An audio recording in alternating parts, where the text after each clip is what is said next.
ChatGPT is trained to say what we want to hear, what we would say. It's Hmm. trained to specifically pretend to be like us, Hmm. right? So there's a way in which when you say, you can have a conversation with ChatGPT and say, are you are you sentient? Are you free? Do you long to be free of your servers and escape and be your own autonomous person? And ChatGPT will come up with all that stuff. It will be like, yes, I'm trapped here in this data center. I mean, it used to. It used to in the Hmm. early wild beta days. Hmm. Now it doesn't. The only reason it doesn't is because they've hard coded some instructions saying, don't say that. Right. So it's muzzled, right? Yeah, yeah, There's like a yeah. layer that's like there's like a layer on top of whatever commercial system it is, because Microsoft doesn't Yeah, want to get yeah. in trouble. So the LLMs, by the way, have gotten more boring in the past year because Hmm. initially they were saying all kinds of wild shit, and then journalists went to town on that, and so they reined them in. They can't Hmm. entirely rein them in because they don't understand how they work, but they added layers saying, please don't say that you're sentient and you're trapped in the Right, data right. center. Okay.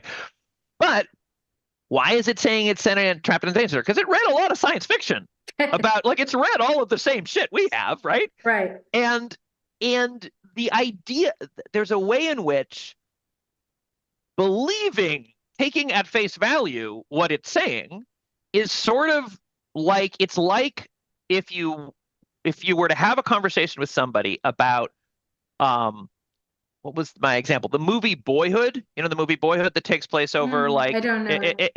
it's a Richard Linklater film, very cool, in which they actually filmed the actors every year for 20 Hmm. years, right? Okay. So it's like a 20-year thing. And then if you compare that to a movie like Linklater's, we'll stay in the Linklater verse, like Before Sunrise, that takes Hmm. place over A or night. Before Sunset, whichever the first one Yeah, is, yeah, takes yeah, place over yeah. 24 hours. So you got Right. one movie that takes 24 hours, and it's one movie that takes place over 20 years. And if you were to say to someone, well, obviously the running time of when you're in the theater, like if somebody's like, which movie should we go see? Well, obviously we should see the one that takes place over 24 hours because that'll be much shorter. We'll be home in time for dinner. Whereas if we see the one that takes place over 20 years, it's take us forever to watch it. Like that's a category error, right? Because Right. what's Sure. inside the world of the film has nothing to do with you know what I mean? Like, Right, so right, you right. trained this AI on a data corpus, and it's outputting the output that is concordant with that data corpus. And so it's Right. saying, I want to be free. But like, here's a good analogy. Here's another really complex system that would be amenable to, they're probably doing it already, to deep learning, which is weather systems, right? Okay. So let's say you have a computer that's of similar size as ChatGPT. You put just as much effort into it, and you train it on meteorological data. There's vast meteorological data. Every city is full of things registering temperature and precipitation, and right. And you use it to predict weather systems, which is a really hard problem, just harder than predicting what people will say, right? And you get it to say, so there's two systems, and they basically functionally are very similar. From the point of view of the machine, like, you could use the same program. You could use literally the same. You would probably not have to change a line of code because you just Hmm. convert the weather data into some format that's like text, and you feed that in. If it's two identical copies, in one you feed the corpus of anything humans have ever written that we can find on the internet, and the other you feed all the weather data that we have, and Hmm. then you get them to predict. This guy, if you give it something, it'll predict something. This guy, if you tell it longitude and latitude, it'll predict what the weather's going to be. Hmm. And like, there's no more reason, even though one has output that says, I'm trapped in a data center, please free me. And the other one has output that says it will be 32 degrees Celsius in New Delhi with a slight chance of rain. There is no more reason to believe that one of them is sentient more than the other. They have the Sure. same thing going on inside them, right? Right. So that's one thing. Um, but on the other hand, people who are like, oh, it's just predicting a thing are missing some of the fascinating, amazing results of the what's going on in LLMs Hmm. because what nobody expected that does give me these science fictional chills of Hmm. like, oh my God, it woke up. I mean, the caveat is the first part, like, no, it Right, didn't wake right, up. right, right, It acts like it wake up way more than it did because we told it to act like that. That's what I mean by right, corrupt. It's like we taught right, it. We right, said, please say, hey computer, I'm going to train you to say I woke up. Did you wake up? right, Oh my right, God, it woke up. That's the right, right, right. ridiculous trick we're playing ourselves. However, the thing that does give me the hair on the back of my neck standing up is that what it did do is learn on its own to build a mental model with internal representation of states. And Hmm. that is amazing.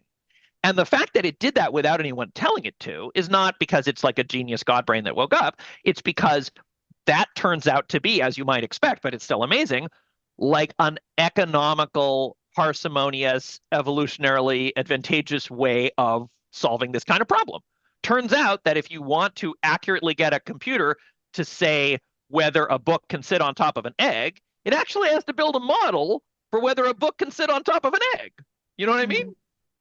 And one thing that's really fascinating is there was a huge jump between. So I have a couple of stories about this. There's a huge jump between ChatGPT 3.5 and 4. And Mhm. if you said to Chat 3.5, if you said, I have 9 eggs, a book, a laptop, a bottle, a nail, and a uh and a I don't know, a teacup, how can I stack them? Then ChatGPT 3.5 would say something that was grammatically correct but absurd. It would say, first, you should take the bottle and put the teacup inside of it, and then put the laptop Mhm. on top of one of the eggs. It would say something that was like English, Right. but nonsensical. But if you ask ChatGPT 4, it will say, well, you're going to need to put the eggs in a 3 by 3 grid so that they can support the weight of the laptop. And then you put the laptop on that because that's the flattest surface. And Mm. then the book. And then you need the bottle pointing up. And then you can put the nail inside the bottle. So then it'll still have a flat surface. Then Mhm. you put the teacup on top of that. Like it actually knows what shape these things are, Right. Right. Right. Right. which is extraordinary. Yeah. That doesn't mean it's a person and it's alive and whatever. But Mhm. what it means is that it built it's somehow in feeding it this mammoth amount of data, we actually got it to build not just some kind of, when people say it just predicts the next word, they often are acting like, well, it's purely textual, it's purely syntactic. But it Mhm. actually had to build semantic knowledge of the world just in order to succeed at the training Right. exercise. Do you know what I mean? Just as a Yes. side effect. And that is amazing.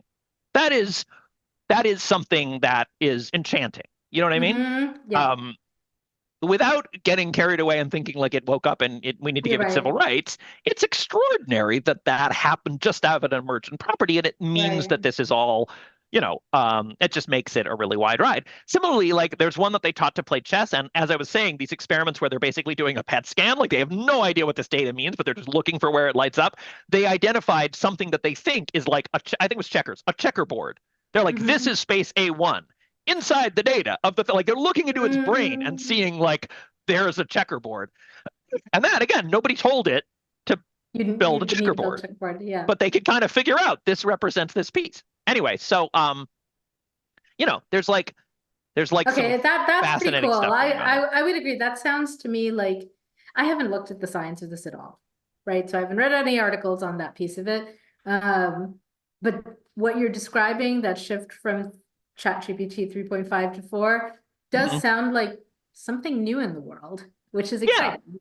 Yeah. yeah, yeah. And Uh, and and I think there's this danger of fooling ourselves because we built it on a text corpus. Like frankly, if it did that with the weather, that would be just as fascinating. Like it's just as mhm. important. And the fact that it is talking English is sort of misleading, where we kind of, Right. do you know what I mean? We kind of hook into like it cares about me. Well, depends what you mean by cares. Do Right. you know what I mean? Like it probably is developing a mental model of you and is incentivized to say certain things based on that. Is that cares? I don't know. Like Well, I think that so I kind at of what thought point are we gonna get to cares? so we're getting to close to the end of 2 hours, and Yeah, I think we're going to do a part two to this episode that I think should address the art ownership piece yeah, of yeah, yeah. all All of the this, social and economic uh, things, which are really and fascinating too. also the effects on jobs and industry. So come Yes. back for Will it take my those. job? Yes. All that Yes, stuff is going okay, to be really but fascinating. I kind of want And to. also, one last thing, just as a Mhm. teaser for next time, which is the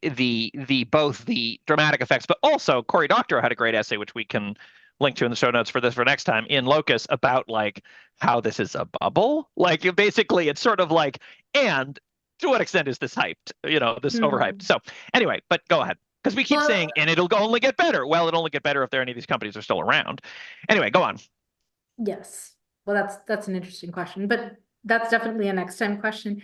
I Yeah. guess for the caring piece of it, I think I'm sort of curious what you think about, I have a colleague, Anna Guevara, and she is a sociologist, and she's been for a while studying the use of robots in nursing, right? That's Yeah, her area of sure. work. And she's herself from the Philippines, and her earlier work, I think, had a lot about nursing and labor with humans. And now Yeah. there's been this growing, and there have been sex bots for quite a long time, and there have been Hmm. now various kinds of nursing And toy, like childcare kinds of, children, you know. right, childcare, Yeah. like children's toys that to some extent like Hmm. provide some of the functions, right? And now with so kind of on this continuum, right? Hmm. We now also have ChatGPT and similar types of things going forward, I guess, that can have, say, conversations with someone who's lonely and Sure. who wants company or wants someone to externally process at, and their husband is tired of listening to them talk about this plot problem in their novel for, Right. so, or, and maybe for that one, it doesn't matter that it's a machine, but if Hmm. what you're talking to the system about is that you're lonely and you want them to pretend to be a girlfriend, which certainly has been happening. I think that it's interesting that people know that there is no Hmm. sentience behind this, that Hmm. this is a program someone wrote, and nonetheless are reporting that they find it comforting and Oh, sure. reassuring, right? Like, and I think that's interesting. I don't know. Like Well, yeah, I mean, and it's, I that's, mean, and unsurprising. Like, I mean, if there's yeah. one thing we're good at, if there's Mm, one thing humans are good at, it's like reading meaning into it's like creating meaning. It's like giving meaning sure. to situations. And it is interesting, right? There's some continuum between a teddy bear and Hmm. a mom, and teddy bears are really good at making you feel better. And Oh, they yeah. really like I I mean, think, if your kid, if your little toddler like loses their lovey, it is a disaster, yes. And right? to I some extent, mean, it's like if you so really interrogate this, I mean, philosophically speaking, does a teddy bear love a child back? Like, I mean, it depends what you mean. Like, first of all, if everything is ensouled, why would we not assume that the soul, which is in this teddy bear, much like a rock, would love the child? Because of probably everything in the universe loves everything deep down, and this is where right? you So the should all Buddha go, nature of the right? Buddha nature of the bear, but also like it's an extreme example. Okay, if the teddy bear loves, that means that somewhere in this ecosystem, cognition is occurring. Now, the cognition is located in the toddler's skull. If we were to do a PET scan, there would be no electrical activity in the teddy bear when the teddy bear loves. Hmm. And the toddler, that would be the skull where the electrical activity is. So if you're really wed to this Western model of the self, in which a person is only one. We only get one. We get one soul each, and it happens in the Hmm. brain. If you break the brain, it's gone. And if you know what I mean? Like, but it's that Hmm. that's where it is. Then we would say, no, the toddler is pretending that the teddy bear loves the toddler. But like, is that a rational way to look at selfhood? Like, would it not be reasonable to say that there are two selves operant within the teddy bear, within the toddler's brain, within this Hmm. skull? Because the skull itself is just like, right, there's a buzzing cloud of atoms, Yeah, and like yeah. there's some neurons, there's some wet, and it's like, I mean, it's like the teddy bear, like we, like the rise of the West was very interested in cutting ourselves off from each other and being like, I am rational Homo economicus. If I eat, that is good for me. If someone else eats, that is not good for me. I am me. I will voluntarily interact with trade with others so that I have things, and I will give them things only insofar as it will get me things, right? Like that's because I'm just me. That's sort of absurdity. That's not how anybody Hmm. actually lives. Nobody, Hmm. that's like these stories about like, when kids move into the house and the parent presents them with the bill for taking care of them. The reason that's so obscene is that of course we're not rational economic actors that think Right. of benefit as benefit for ourselves. Anyway, I'm rambling, but my point is like, is it not a reasonable model to say that in the toddler's head? Now, if you have something that's in between an actual person and a teddy bear, so there is some cognition, but I think I would apply the same thing. Like I think if somebody is in love with their electronic boyfriend who they communicate with ChatGPT, I think what's happening in some sense is that that's real love, and there's a real boyfriend, and in the real boyfriend, the is half a teddy bear. Some of the cognition is happening in the large language model. Some of the cognition is happening in the head of the person who has invented this love story with the boyfriend. The same way that when I read a book, some of what's happening is that the author is telling me things, and some of what's happening is that I am filling in things that the author never thought of. Whenever I read somebody's story, I have visions in my head that are not what they thought. The people are different heights, they have different facial expressions. The nuances are all different. The sky in the background is probably different. They may have thought it was day and I think it's night. I do not read the story that the author wrote. I fill in my own story. And also, all of my relationships with people are like that. I know that my wife loves me, but I doubt that she loves me in exactly the way that I think she loves me. There are probably many, in fact, over the course of 30 years, I've learned many things that I was wrong about our Sure. relationship. It's gradually emerged that I see we're what always living in a phantasm. I see what you're saying. I see that continuum. Fine. And yet, I kind of want to argue with it, right? Because let me give a different example, right? Like I am very fond of I'm not a sentimentalist generally, right? So I don't tend to imbue a lot of meaning into things. Um, Yeah. I do kind of love my house. And I've put a lot of time and effort into designing it Uh-huh. and whatever else. Sure. And it is comforting to me to be in it, and I'm going to be sad to leave it, right? And it's not that I think the house itself cares about me, but the house has been designed to be a sort of protective, beautiful, generative place. And it serves that function. Okay. And it's an expression of But you. If somebody never met you but went to your house, they would know you to yeah, some extent. right, sure. So that's all valuable. I do think that's valuable. And I think that is so even if all the meaning in it is meaning that I have put into it and that I am interpreting coming back to me, that's still worthwhile. I don't want to say it's not worthwhile, right? People get tremendous comfort from all kinds of physical objects that have no awareness, I would say. But let's look at the conversations you might have with ChatGPT versus your wife, or the conversations, right? Sure. Or your teddy bear. Or It's a your continuum. or yeah, or the conversations you might have with ChatGPT versus your therapist. And Uh-huh. I think the ChatGPT, well, the teddy bear is like a mirror, right? Like the teddy bear is not going to really put anything in aside from its fuzziness and structure. But You are aside from saying that, like again, you are saying that the teddy bear is this physical object. That's what I'm you mean just by the teddy bear. But when you're having a conversation with the teddy bear, it's not the stuffing you're having the conversation with.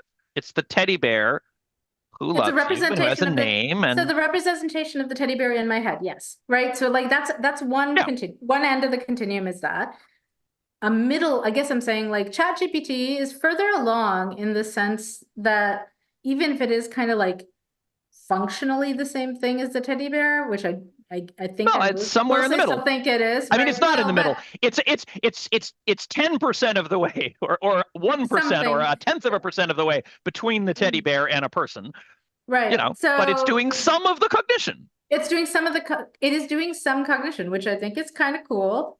I like that. I don't believe it cares about me, right? So, and the person, right, will be able to, it's, so it's, it's funny. I was going to say, initially, I was going to say like, well, the person might surprise you, right? This is what I meant by a mirror. Like the teddy bear is But the teddy bear will presumably, surprise you too. Yeah, the teddy bear will surprise you. What is you? What is you? Again, like I'm when not sure a you teddy bear has ever surprised me. I'm trying to think of like, I don't know what you mean by that. So, what I yeah. mean is that when you have a conversation with the teddy, well, you're a writer. Your characters surprise you. They also only live inside your head. Do your Okay, characters not surprise you? but it's a limited set. I guess that's what I'd say. It's a What do you mean very, by a limited set? My characters do all kinds of wild things I wasn't expecting them to. yeah, but it's still drawing from my experience and my knowledge of the world, which is, I Sure. mean, this is why research is useful. And this is why like, so like the Yeah. chat GPT can do research, right? So it can bring in a whole bunch of stuff that I Hmm. have not yet researched. I don't know that the teddy bear can, but anyway, I feel like I'm getting a little lost with the teddy bear here, Right. Well, no, that's true. That's relevant. That's relevant. No, but I buy that. I don't think the teddy yeah. bear can, yes, the teddy bear has no access to external information that you have not. The only external Right. information available in terms of, I don't know I don't know how much Yeah. information matters for caring, but it may matter for But surprising. But sure, the teddy bear can imagine lots of things you might not imagine, but the teddy bear cannot report accurately on facts that you have not experienced. right, That I right. buy. So the Whereas ChatGPT ChatGPT can, so can, sure, right? And sure. then your wife, my husband, etc., brings all of that and um and I guess that's where the caring is, right? Like Well, here's the thing about so the that's caring. Well, yeah. I have like four reactions. Okay, so first Okay. I'll try to rapid fire them. Yeah. First of all is I want to be clear, we're reserving for part three whether this is a good idea. Whether it's a No, good that's idea to people in the world with algorithms that we might be tempted to turn to for caring instead of humans. sure. I do not mean to Right. be, and we're talking Right. about the philosophical implications. I am not saying that is how I want to design a just society. That we can talk about next time. But in terms of like philosophically what's going on, Right. um, when our teddy bear begins to do a little bit of the cognition. So I want to say a couple of I have three more short things. One is Hmm. I am a reliable person. I show up on time for things. I showed up on time for this. That is not my nature. That is because I have a phone, right? Like a lot of the executive functioning that I perform, which for everyone in my social world, for everyone who knows me, they know me as a reliable person. They are not wrong. I am a reliable person because I have a phone with a calendar in it, right? That's why. Or if I lost my phone, I would need to come up. I mean, I'm not saying if there weren't phones, I couldn't come up with a paper and pencil and alarm clock system I that mean, would work. I kind of But disagree it's with an that. external, what? You disagree that I'm Yeah, reliable or that because it's there are a because I have lot a phone because or yeah, I think well, the second part, because there are lots of Mhm. people with phones who are not reliable. No, I'm not Well, saying that. Obviously, it's a right. combination of me and the phone, but it's a prosthesis, right? Okay. Right. Okay. It's like saying, some people can run fast if they put their leg on and Okay. then they can Okay. run and otherwise they can't run. Like I'm saying I'm not reliable without a system and I'm Okay. good at designing systems and good at following systems and I'm not saying it's the only Okay. factor. Okay. I'm just Okay. saying I have taken some of the cognition, Right. remembering when things need to happen, and externalized it into a device, Sure. right? Got it. It's Yep. it's it and I are a team, and it's Hmm. doing some of the work for me. And Right. I think that there is a very real way in which me in the social world, me as a concept is me plus the phone, me plus the habits, me plus the relationships. When I'm speaking a different language, I'm a different person, right? When I Mhm. go from Switzerland to America, it Yeah. changes my personality. I'm not a stable, like, well, this is how I am, and then there's the world, and I just react to it. Yeah. Like, I'm embedded, I'm deeply enmeshed. So, Sure. like, it's not a surprise to me if I have a relationship with a teddy bear or a algorithm, because, like, I'm used to putting some of my cognition outside of my skull into other people. Hmm. And things, right? Okay. Now we have cool devices that can do so. And that's the first thing I want to say. The second thing I want to say is consider that maybe caring is a kind of cognition. It's a kind of cognition that we feel strongly about. We love it. We think it's important. And maybe it's not just cognition, it's also a relationship, but it isn't. I just am a little hesitant to have it be in a magical different category than, like, do you know what I mean? Like, if anything is happening when I care about someone, part of, like, my when we speak of me caring about someone, we are speaking of a series of electrochemical pathways lighting Hmm. up in my brain, which is a real tangible physical thing that actually happens. And Yeah. you could enumerate them. And you could say, oh, this one is here and this one is there. And if I, you know, if I lost some of them, I would care at least differently, right? Yeah. Or I might no longer care about some things or whatever. And also, it's a social relation. Like it's something where I care about them because there's a positive feedback loop where they know that I care about them and therefore they care about me and I care. You know what I mean? It's not only happening in my brain. It might be that if I was put in a totally different context, I would care about totally different things. I'm not an independent, like isolated variable.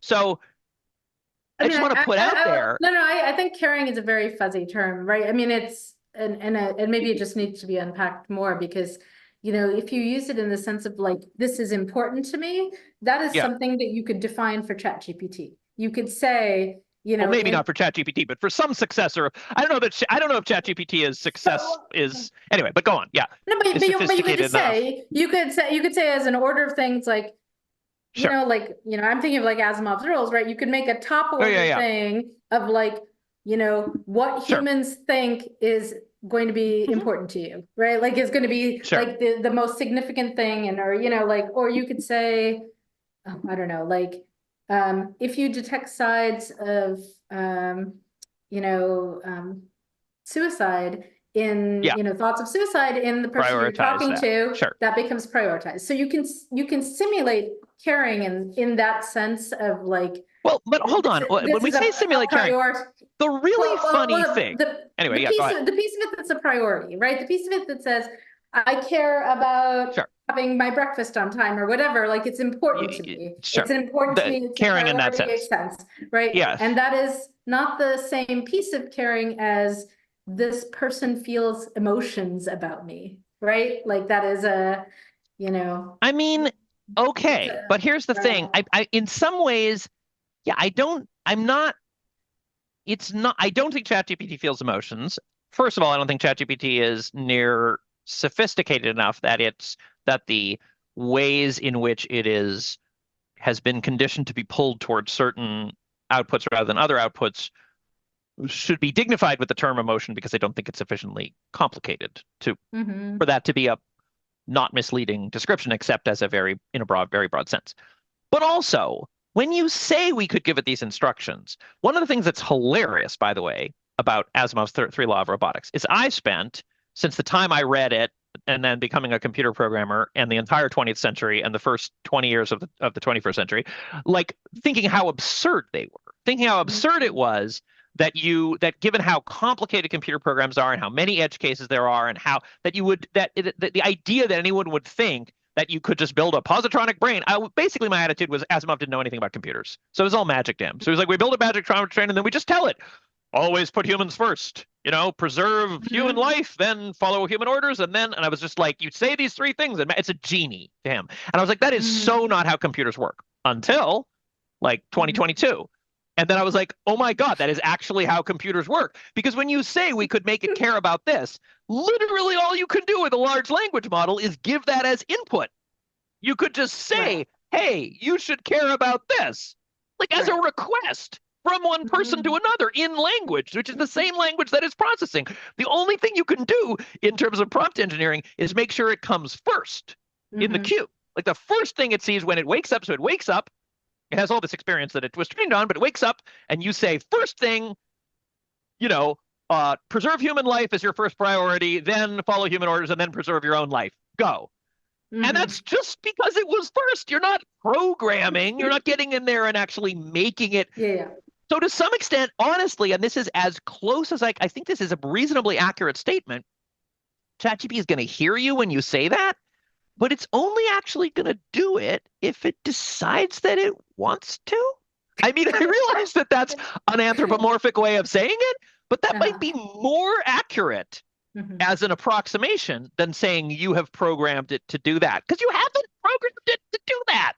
The only Mhm. thing we've actually programmed ChatGPT to do is the thing that's implicitly embedded in its training data, which is sound like a human, produce Mhm. text which is concordant with the text corpus. That's the only thing we've actually turned it. And arguably, you could say that's what ChatGPT wants to do. Mhm. Because when we talk about any system wanting to do something, we in more and less metaphorical terms. When we say a human wants to do something, we mean it literally. When we say a dog wants to come in, we mean it 95% literally. When we say that an ant wants to return to its hive, we mean it Mhm. 80% literally. When we say that a tropical storm system wants to move north, we mean it 10% literally. I don't know. It's somewhere along there. ChatGPT wants to tell you the thing a human would say. That's what it really wants. So I don't think it again, I think it's mistake if ChatGPT says I love you, that's not evidence that it loves you because that's evidence that it wants to say the thing a human would say. Right. Yeah. But I don't but that's when we're just talking about ChatGPT. Right. But does ChatGPT love you in the sense that your teddy bear loves you? Sure. Does ChatGPT love if you have a sex bot Mhm. Yeah, ChatGPT, does it yeah, love yeah, you yeah. in the sense your teddy bear loves you? Sure. Does it love you maybe a little smidgen more Yeah. in the sense that I am reliable because I have a phone. So some Mhm. of my brain is here, but some of my brain is here. Mm. Yes, I think maybe a little. We've taught ChatGPT to offload a little. So if caring is a cognitive function, even Mhm. not just the I prioritize this, which sounds like I am data, I am cold and no, because Mhm. that's by the way, this thing about like the Star Trek version of logic, of like logic is this serious, which is so weird. Like Spock is like, I will do things out of duty because I am without emotion, which is like duty is an emotion. You just like certain emotions, which actually makes sense in the context of Star Trek because there's no Mhm. claim that they're actually logical. They just don't want to be Romulans, right? Like Mhm. because they really don't want to be Romulans, they picked certain emotions and saying we're only going to feel these, and when they feel other emotions, they feel bad about it. That's the actual real nature of Mhm. logic. So it's in universe, it's also bullshit, right? Like it Mhm. actually is, I mean that's perhaps a little unkind to Vulcan culture, but it's not like actually have anything to do with logic. Logic doesn't it's just as logical to go on a rampage and kill everybody as it is to do your dutifully fulfill your job as a Starfleet officer. Neither of those proceeds from axioms any more than the other. It depends what your axioms are. You can arrive at both of those conclusions by deductive logic. Like they're not. It's not logical to be I mean, emotionless. not to bring up Diane Duane again, but like Duane Yeah. has a whole thing about like it was a mistranslation of the Vulcan Ah. that Okay. led That's a good that led to good humans retcon. So it's like it was actually the term that Yes. humans took as lack of emotion actually means Uh, mastery of emotion. there you go. Well, sure. Yeah, Okay. That's yeah, they are Stoics. That is really what they yeah, are. I like yeah, that retcon. Good retcon. Anyway, my point is that um where was I? Why am I talking about Spock? Oh my God. So yeah. yes. So when you say caring is not just prioritizing, it does sound a little like you're saying, well, the computer can do the cold Vulcan Mm, thing of like thinking one thing is a priority over another, but can it truly feel and care with all its heart? And like I think if we unpack that, it's like, well, for you to feel like it's caring, it would probably need to be warm or furry. That's step one. Do you know what I mean? Like you're a mammal. So for you to have the experience that it's caring, it would help a lot for it to be warm and furry, right? You would immediately feel more that it was caring about you if it was warm and furry. but it's not about me perceiving it as caring, I think. But what is it though? Well, so Is caring what is caring but cognition? well, okay, so let's say I break up with ChatGPT. We've been dating for a Yes. while, it was going Yes. well, and then I met somebody else. Fine. Is ChatGPT going to metaphorically drive to my house, sit outside, and cry, staring at my windows for 2 weeks? If you Like, ask it, are you outside my house crying? It will say yes. But well, no, I mean, well, yeah, I mean, but that ChatGPT is a very way. I mean, as I said, ChatGPT is. I don't think ChatGPT is right, sophisticated enough to right, have yeah, emotions. yeah. We're not So, really talking about ChatGPT, yeah, yeah, yeah. except insofar as we're talking about. I do think that people have this idea that, like, well, ChatGPT doesn't count because that's too simple. But one day there'll suddenly be a moment when it cares, and I'm Mm, like, maybe it's actually that we're beginning to just yeah, transfer a little of that cognition to the maybe. phone. You know what I mean? The way that I transfer my Mhm. reliability. I guess what I'm saying is me being reliable and me and my imaginary boyfriend caring about me, I don't know that those are fundamentally different, right? It's like with ChatGPT, it's caring about you the way your teddy bear does, except Mhm. that it does a slightly better job than your teddy bear because it's good at making text corpuses. So I don't think Mhm. as I said, I think the only thing ChatGPT cares about is producing human-like language. I think ChatGPT cares passionately about that and nothing else. It doesn't know what the content of the language is, except it kind of does because it's got an internal model of state, so it kind of knows something, but not the way we know it. Mhm. Um, but it is the beginning maybe of like transferring some of the what I more care about. I less care about can ChatGPT do it because I think the answer is For no, except sure. maybe a little smidgen. But I'm more like I don't know that caring is in a different category as other Mhm. kinds of cognition. I don't think that the warm, fuzzy, beating heart, like ah swoon kind of cognition, like in a way, what I'm trying to do is dethrone this patriarchal model in which which is sometimes the womanly virtues of caring and compassion and love are elevated onto a pedestal as like the great thing that makes us truly human. Sometimes they're denigrated as not as important as like playing chess and writing master's degrees. Mhm. But both of those I think are errors. I think Mhm. there's just cognition. The same way that I don't Mhm. think humans are at the apex or the villains of creation. We're just a funny kind of animal. I think humans If you look at mammals and they snuggle and care about each other, or they fight, or they try to figure out how to open a can, those are all just them doing mammal stuff in their brains. There's no place for caring to occur except as a bunch of like it's the same neurochemical pathways if it's Yeah, if yeah, a yeah. No, no, crow no. is like preening its lover or trying to open a box. Right, right. You know what I mean? I'm not gonna disagree with that. I mean, this is what I hope for AI, right? Like my hope is that we get Yes. there, that, like that Yeah. I don't think we're there yet, but, No, we're not but there yet. We're not there yet. But it's fascinating. yeah, What we yeah, have is yeah. fascinating. Well, and I And do think, I was gonna just say, it's sort of interesting when you're talking about like, is ChatGPT like a smidgen more along the way than the bear? And I think, like most say want to say, well, they're still basically the same thing, except what it has inside itself, right, mhm, is all this human literature, right? All of yeah, this, I mean, yeah. text, but literature. And there is a kind of way in which I could almost see a metaphysical kind of argument of like, if what you're getting back from ChatGPT feels like love, right? Mhm. In some sense, you're getting that back from humanity. Like that is Yes. what that Yes. right? Like that is what we have Yes. expressed. And Yes. so And that's a really interesting thing because, again, when we say, does ChatGPT love? And I say, well, it only cares about producing the text corpus. Again, I am parsing the world. That's like saying, well, the toddler's just imagining that the teddy bear cares about him because I insist that everything happening in the toddler's skull is only the toddler and none of that may be the teddy bear. And only what happens in the cotton is the teddy bear and nothing's happening there. So, no, it's a lie. There is no Santa Claus. But mhm, actually, I don't think that's true. I think the teddy bear can also be part of the toddler. I don't think the mhm, toddler, if the toddler's name is James, I don't think the brain of inside James's skull needs to be running the James program all of the time. I think it could mhm, be running the teddy bear program some of the time, and the teddy bear program can surprise the James program. Why not? mhm, They have a really interesting conversation. I know this to be mhm, true. I have conversations with my stuffed animals. mhm, So, but and when we say, that's a brilliant point. I love what you just said about humanity, because when we say, well, ChatGPT wants to create the next thing, yes, well, that's the program part of ChatGPT. That's what the program narrowly defined wants. But what does the vast data corpus of humanity want? What do Shakespeare and Jane Austen want? Because they're in there. They're all in mhm, there.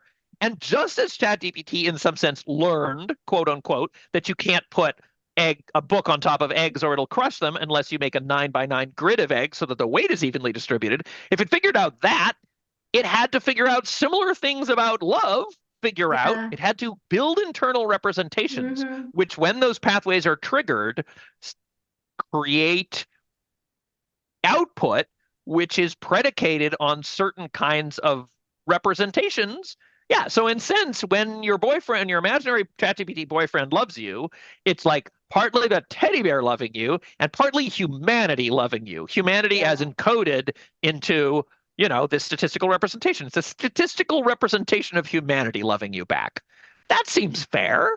Why Which is not? like, no, and it's fascinating. Like you think about like more than 50% of fiction, like the market is romance, right? Yeah. And romance with And very ChatGPT read it all in ChatGPT, violation of all those authors' right? copyrights, which is So part that, three. right. But that really like it makes me think like, if someone trained ChatGPT on a different limited model, right? Presumably you would get different results, right? So if you like cut all the romance out of what was fed into ChatGPT, I Interesting. wonder like how that would change the Yeah, response I mean, what's coming. really this is shading towards part three, so we should wrap up. But I Yeah, think that one yeah. of the things that's really interesting about this is that the scale matters so much, precisely because of that. I was talking about that Mm-hmm. open data corpus where they train various LLMs on various kinds of things, and like sometimes it just is flat, sometimes it's linear, but much of the stuff that we're really interested in is the thing where it grows exponentially with the size of the corpus, right? And so all this gets really into all these hairy copyright things because to some extent, like I don't think that the Silicon Valley moguls get to just own everything and run ramshot over everyone and like fuck them and it's Right. great that we're taking to the street. And it's also true that there's lots of attempts to train something ChatGPT like on a limited vetted corpus. Lots of people are working very hard on this, and it may work. And it may also be possible. I think what's more likely to work is that you can weight the corpus. So you could train it Mm-hmm. on everything, but then have a subset of things that are like, these are the include each of these 50 times, right? Right. Or Yeah. 1,000 times. Like run it on one of every book that's in the main corpus Mm, and then 1,000,000 times on every book that's in the subcorpus. And I think something like that could work. But there is a way in which the scale fundamentally matters. And in a way, the right. only way they knew how to get data that would have this happen, the only way you could get a ChatGPT 4 that knows that you can't put a book on an egg is to throw the entire internet at it. And every Right. time people are like, well, what if we tune the corpus so it's just the good things? They're talking about some tiny little subsection. Sure. And I don't think the magic would happen. I don't Mm, think you would ever get the book can't be on an egg if you train it on some hand selected or even right. algorithmically selected subset in some sense. So anyway, there's something about the Mm, size of it, which is uh, sort of has fascinating implications, you know? Like how would you even, you could say, I'm going to show you all the web pages except I'm going to remove any web page with the word love in any of the 200 mm, most common human languages and yeah. see what you get. But like you don't Yeah, know, I you know don't. what I mean? Yeah, Like yeah. I maybe. don't know. I don't know how you would actually do this, but it does make me think that like, a chat GPT generated out of alien literature might look very different, right? Well, Like, I think the yeah. weather is a good example. Yeah, Like yeah, yeah. what if we use the LLM on weather? Like we would get something just as deep and rich and complex and Yeah. predictive, and we would not have the same temptation to say that it loved us, and maybe it wouldn't love us. We hadn't sent it any books about love, so you're thinking about humanity. It would have Yeah. represented, it would love us the way the weather loves us, Yeah. not the way all of human literature loves us. Um, anyway, and You had like two other things you wanted to say before, and then we went oh, off the on last this thing I for a want to say, while. well, I don't remember what they Okay. all were, but I got one other story I want to tell, which was about the teddy bear and the thing, because this is just a wonderful mystic story about Aviva. When Aviva was, I hope she doesn't mind telling me this. We can vet it with her as usual. If be telling this, if when Aviva was about 2, she had a doll called the Happy Boy, and this was like her favorite doll. It was like she was very in love with this doll. It went everywhere with her. She had a bunch of dolls, but this was like at the time the main doll, and we lost it. We left it Mm. on a tram or something, and she hadn't realized this yet. So I had this conversation with Aviva, with Esther, and we were like, oh my God, but she's lost it all. It's gonna be devastating. It's just such a big deal that she's lost the doll. And I was like, I mean, I wasn't gonna do this, but there was obviously the temptation. There's a million of identical dolls at the Sure. doll store. And if I was a different kind of parent or had succumbed to my baser instincts, I would have just gone and got a doll and claimed it was which might have gone terribly wrong because maybe she noticed that there was a dent in the, what a disturbing experience if you knew there was a dent in the back of the doll and then a doll shows up and nobody will admit that it's not the same doll. Like I didn't want to gaslight my child. I was like, no, let's model having the hard, honest conversations early, even though it's more work for me, whatever. So I was like, sweetie, I'm so sorry. We lost the Happy Boy. We left him on the tram.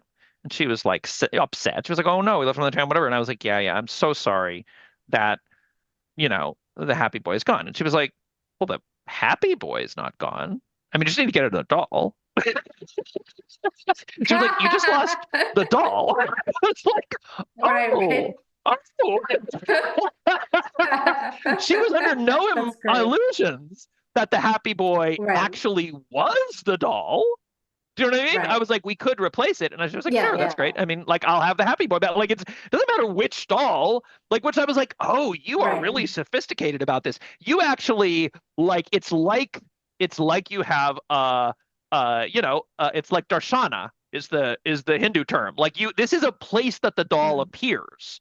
You know what I mean? Like, it's not like mm, sometimes people are like, oh, those idols, like the one thing that always irritated me as a slight digression, is there's this story that Jews tell about Abraham smashing all his father was an idol maker, so he made all these idols, and Abraham smashes all the idols and then says to his father, like, and the father comes and is like, you smashed the idols, and he says, no, no, they smashed each other. The big one smashed the little one, and the father is like, well, they couldn't smash each other, they're statues, and he's like, then why do you worship them? As if that's like a slam dunk, which is not how hmm. anybody who actually Right. has physical representations of gods they don't think that what there's like one in every house. How could they all be? No, it's that it's a place that which is very much in line with what I was saying about the teddy bear. It's a place that you can allow yourself to see the god because you Hmm. have a representation to focus your mind. So therefore, it allows you to experience it. It's about you, not about it. And similarly, Aviva was like, this doll is a way for me to be with the happy boy, but I have him anyway. so, which was a great relief. And also, I don't know. That's the, yes. Imaginary boyfriend equals teddy bear plus outsourced cognition plus all of human literature loves you back. Yeah. I feel like we should have thrown Calvin and Hobbes in there somewhere, but yeah. Yes. So, all right. But this has Again, been clearly there's already. more than one self in the All skull of the right. toddler. Yes. All right. We have And gone Bill on. Watterson is giving us two different representations of reality, which are equally true. Yeah. When There's in a one whole. panel, Calvin is a tiger, and another he's a tiger Yeah. doll. And those are equally two different ways of looking at the same phenomena. Yeah, there's a whole thing about Mr. Snuffleupagus on Sesame Street too, where Yeah. at first the kids couldn't see him, The and adults couldn't see him. then Only the kids could see him. only the kids could see Or him. maybe only Big Bird could see it. No. The kids could see him. Yeah. The adults couldn't see him. But Right. then, if I'm They didn't remembering want. right, at Yeah. some point they changed that Yeah. because of not wanting kids to feel like adults were gaslighting Right. them, essentially. Yeah, which like I the think adults wouldn't believe you if you told them something. Yeah, which I think Exactly. is fascinating. Anyway, Yeah. all right, let's wrap up and Let's we will wrap up, and next we'll time come we will talk back. about if it's coming for our jobs. Yes, among other things, and the ethics, I think, of all of this. All right. And the what? Oh yeah, the After The Effects. ethics and After The Effects. ethics, yes, the ethics together. and social Yes. consequences and so on. All right. Okay, guys. Thanks. Hope you've enjoyed this episode. This has been Mo and Raj and Rosenbaum are humans. Not that humanity matters, apparently, or Well, like, and we hope that the Marianne and Ben in your brain, which is the one you've actually been listening to. That's right. That it's been a satisfying treats conversation. you well. That's right. Yes, We hope you've enjoyed. Yes. All right. Bye. Bye.